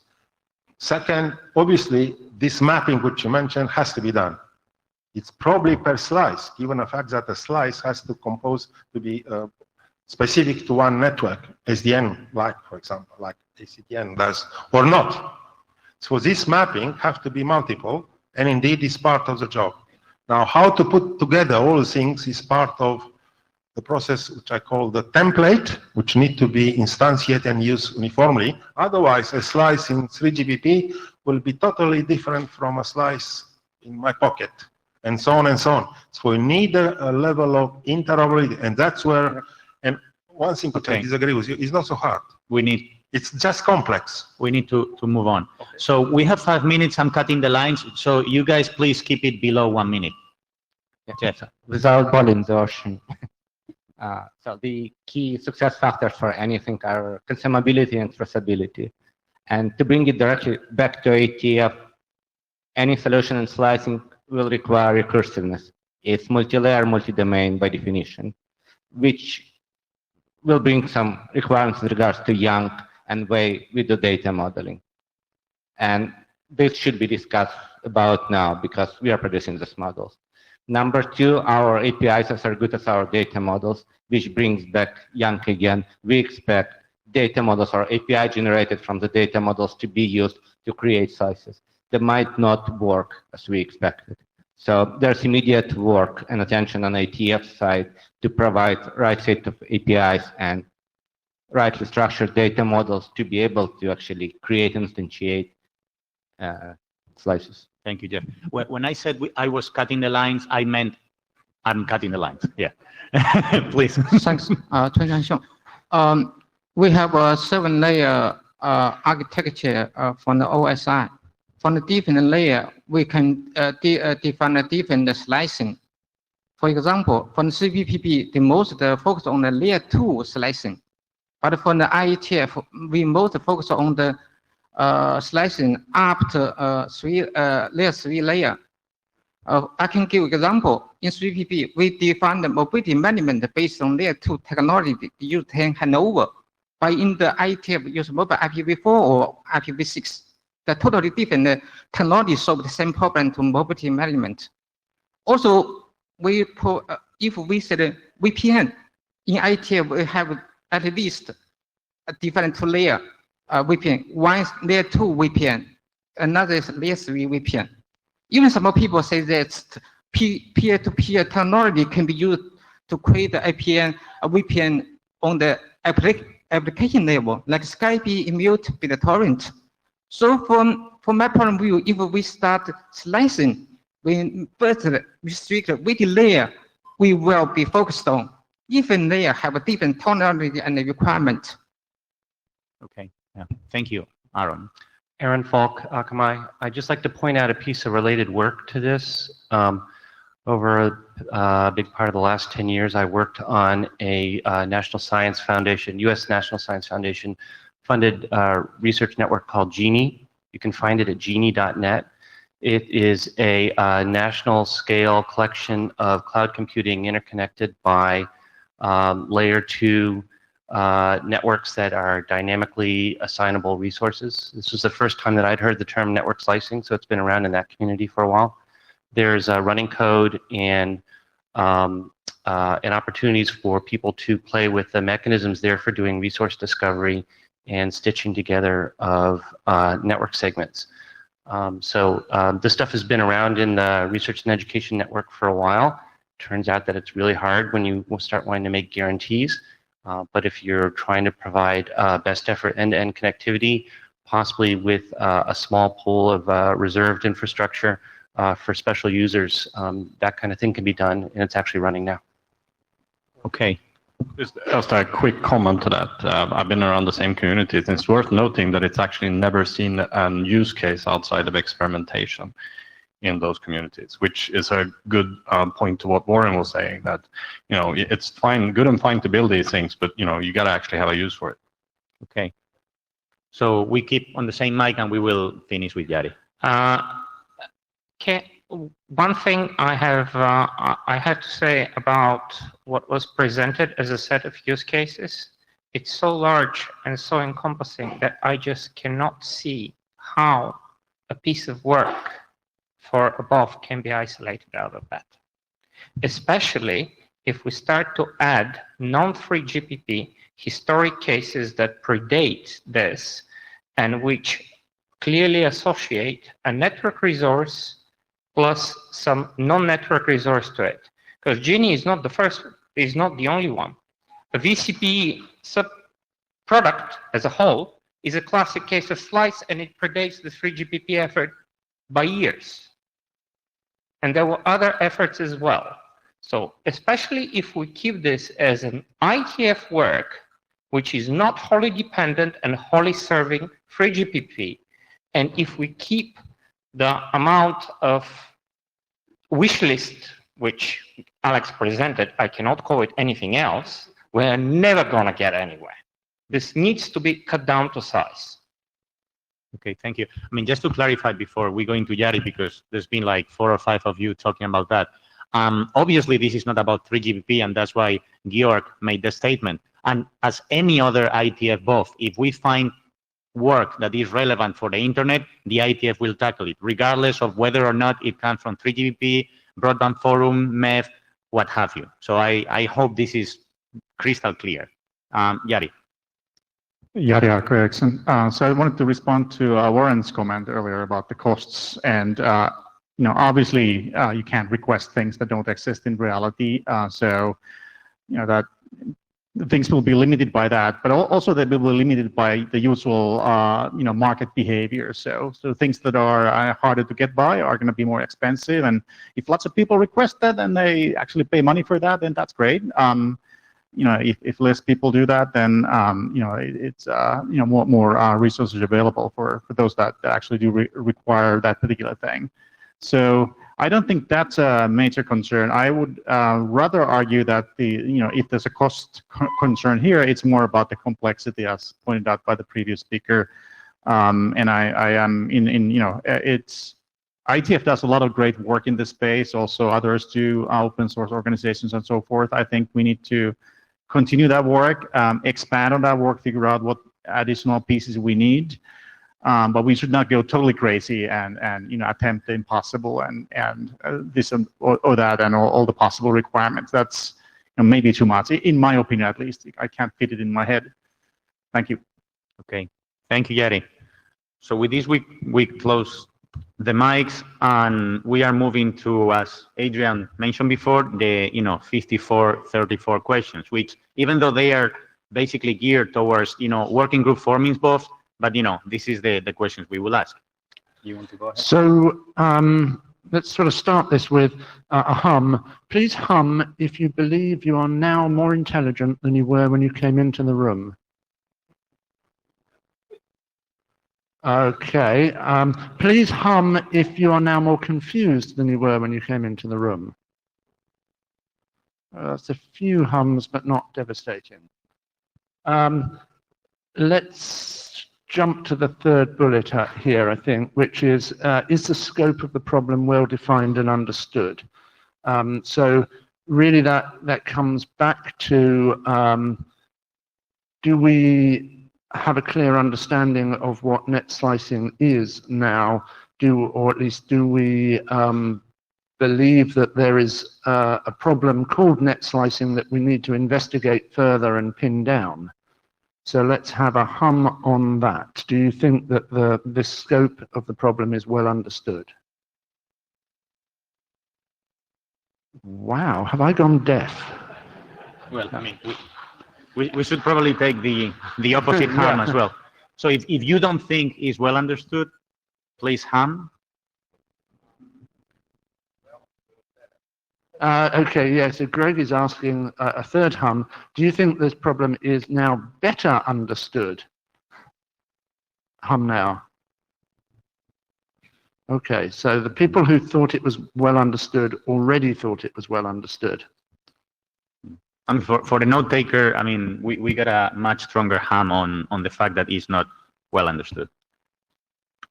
So let's work backwards then. If we were starting work on trying to nail down what we mean by net slicing and what work needs to be done, who in the room would be willing to actually work on this by writing drafts and reviewing drafts, not just showing up on a mailing list or so on? And you can put your hands up for this one. And I see pushing 30 hands. Yeah, it's a substantial amount, yeah, around 30. Right. And then we beg the question, why? Why would you do that? Is this a problem that needs solving in the IETF? Okay, so Is this an IETF scope problem and a problem that actually needs to be addressed? And you may hum on this one. That's a pretty quiet hum, so we better do the opposite. Those of you out there who think this is not a problem that needs solving in the IETF, please hum. Yeah, also quiet. A bit louder, but quiet anyway. Greg just loves asking questions. Yes.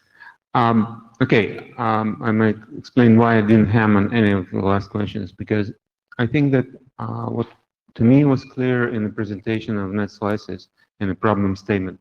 There is not one problem. There are a bunch of problems, and we can look at each of the problem and decide whether we take this problem or take that problem. Because if somebody asks me, are you ready to take net slice problem? No. But there are a lot of problems that I will be interested to work on that go under the net slices and then being clearly stated here. Yeah, people seem to agree with you. We better do this. Yeah. So I think we basically, had the questions, the answers we wanted, and yeah, I agree with you actually that yeah, it's not like on off, but we cannot have 30 questions now in 10 minutes. So well, what we think we heard is we got a few use cases, different ideas. I think the conclusion or the agreement seems to be like people agree this is a complex issue. It's clearly not well understood still by the ham we got before. And then basically what we need to do is talk to our ADs, and let me stress again, it's not only Benoit and Ops area. We will talk to the ISG because this goes across many areas, and basically then the ball basically will be with them to take the next step. So to be very clear, what the chairs will do next is that we agreed to post the minutes, and after that, we get a beer. Benoit.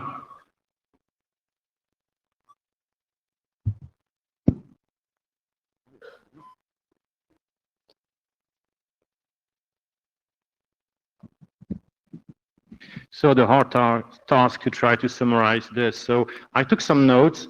What I want to do is, what we do at the end of the week is that we've got an IASG IAB meeting in which we're going to collectively review this and give an answer. So, however, I took a couple of notes here. Okay, we noted your conclusions. They're about right. I see a lot of people in the room. That's a good thing.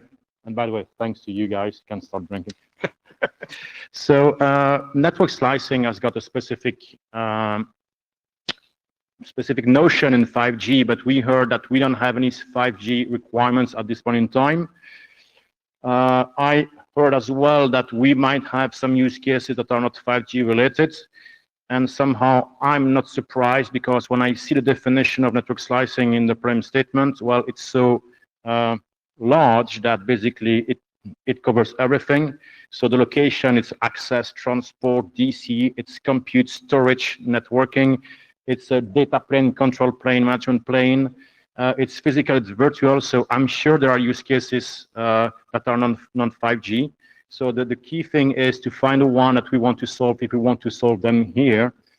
But I still see anyway different definitions of network slicing. I've seen the one for a problem statement, I've seen one in 3GPP, I've seen one in ACTN, I've seen one in routing. So these are, again, maybe different view of the same concept, but it would be great to try to harmonize this. What else?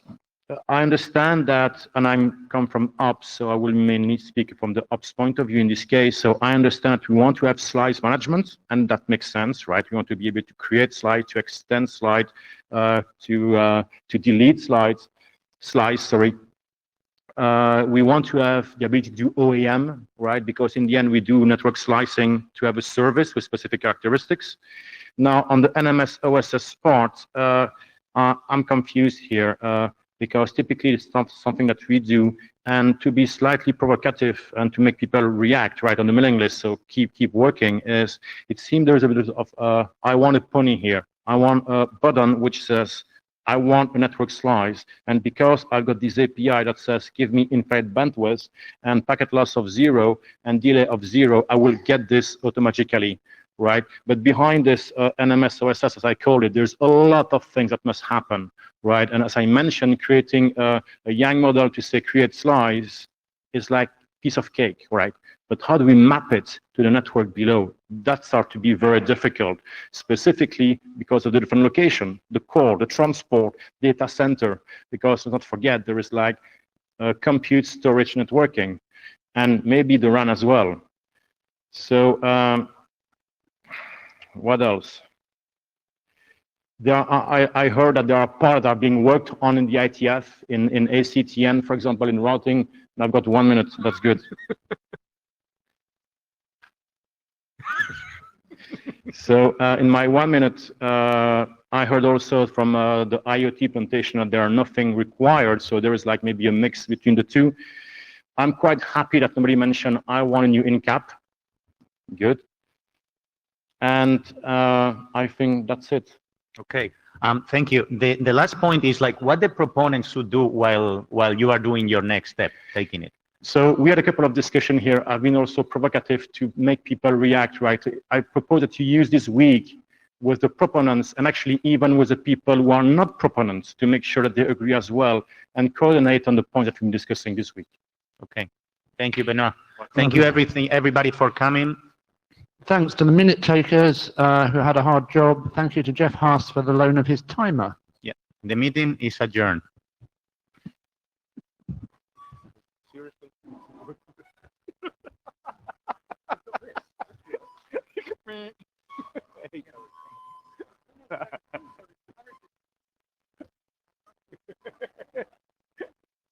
When we ask everybody's blaming that's not right. That's not fair. Has somebody got the extra blue sheets? Blue sheets? There's a blue sheet somewhere. Oh yeah, that one. So if no, yeah. Daniela is bringing it.